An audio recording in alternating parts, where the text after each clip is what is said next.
Hello, welcome back to another video. Today I want to talk to you about comfort. I want to talk to you about how comfort is quietly killing your life. We need to first start by identifying what comfort is.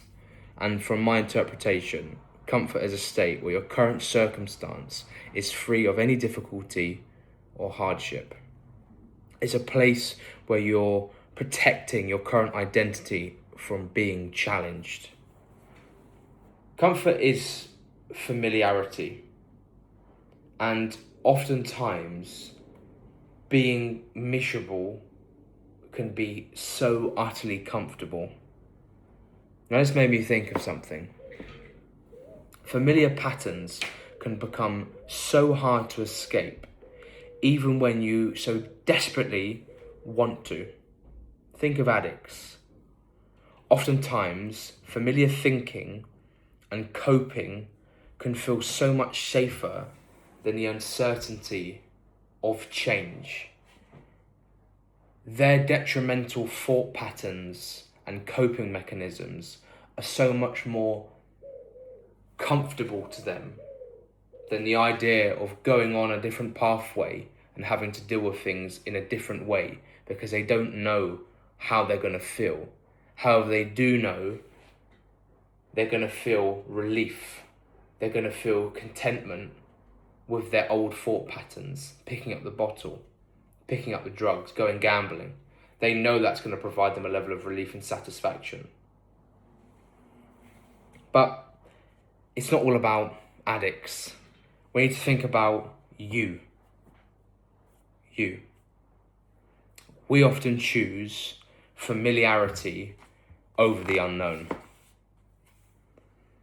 And the reason comfort is so dangerous is precisely because it doesn't present itself as danger. It presents itself as gentle reasoning. Maybe next year.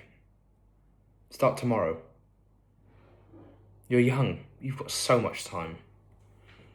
What if it doesn't go as you expect? These innocent remarks, the innocent, gentle reasoning, it's not truly comfort. You're just bargaining away your future. Think about that. Every time you say next year, every single time you say let's do it tomorrow, let's start on a fresh week, you're young, you've got plenty of time, you're just bargaining away your future. You're just pushing away the version of yourself you're so frantically trying to uncover.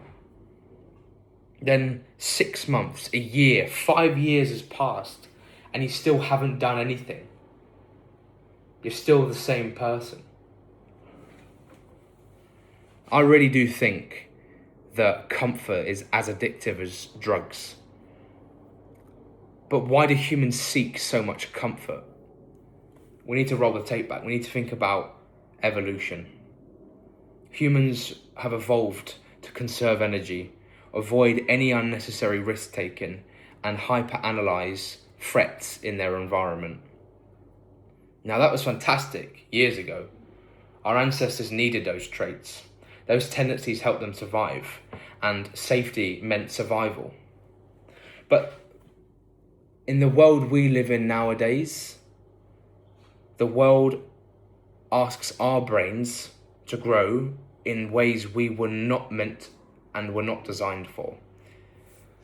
Whether it be speaking on stage, whether it be rejection, whether it be starting a business, whether it be career changes. That's not something that we were built for.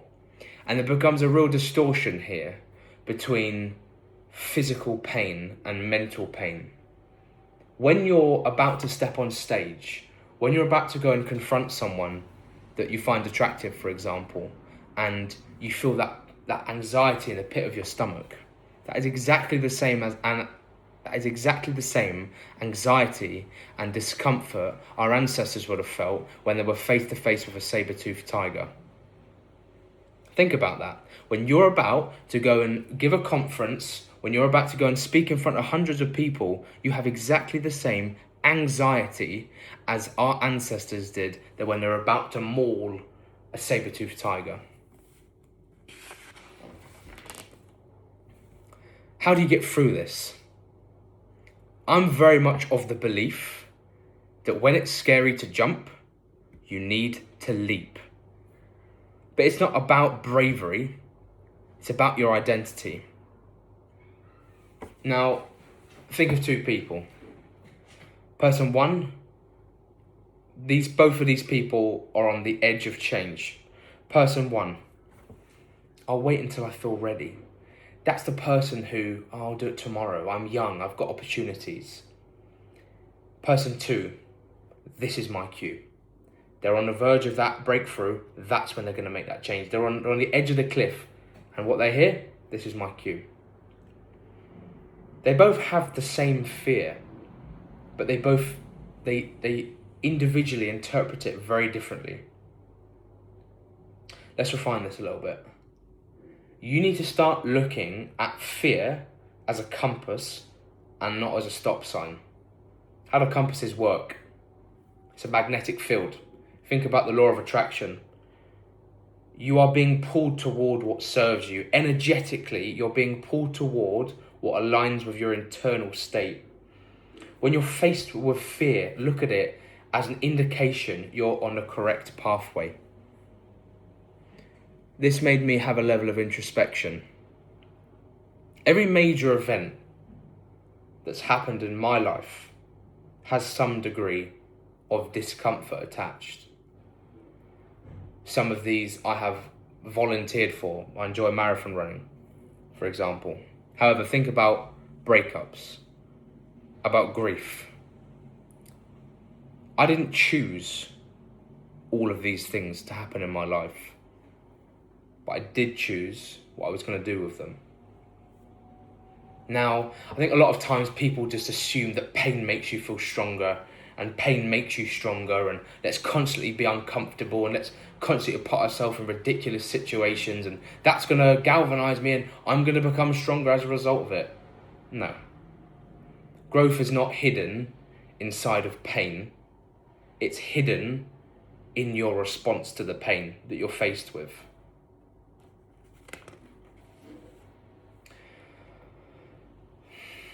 I want to ask you something.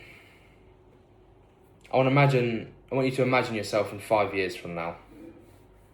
Nothing terrible has happened, but equally, nothing incredible has happened either. You're just the same person, the same income, the same hobbies, the same fears, the same excuses. You're just the same. 5 years has passed, and what do you have to show for it? You afraid by that? Is that something that scares you? We've discussed how when sometimes we're too afraid to make that leap, we're too afraid to make that immediate discomfort happen.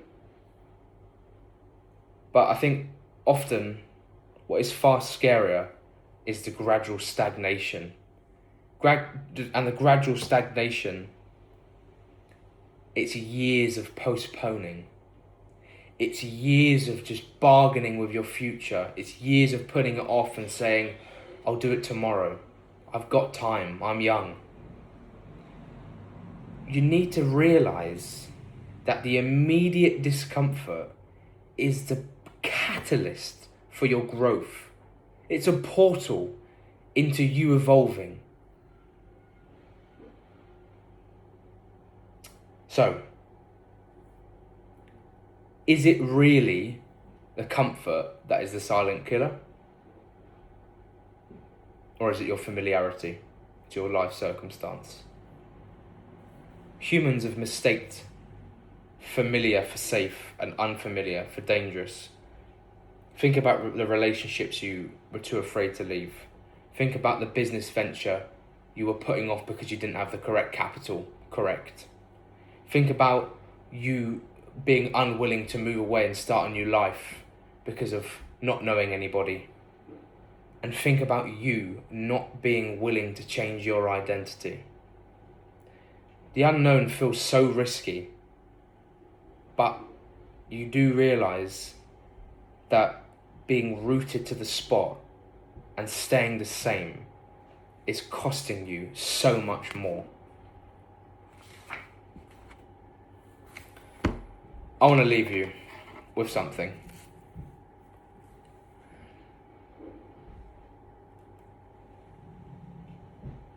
Comfort has never been something that knocks on your door and introduces itself. It doesn't need to. It's sneaky. It disguises itself as patience, as that innocent reasoning to start tomorrow, to you have time. It's, I'll do it when I'm ready. Maybe the biggest risk in your life isn't failure at all. Maybe it's becoming so comfortable that you never meet the person you could have been.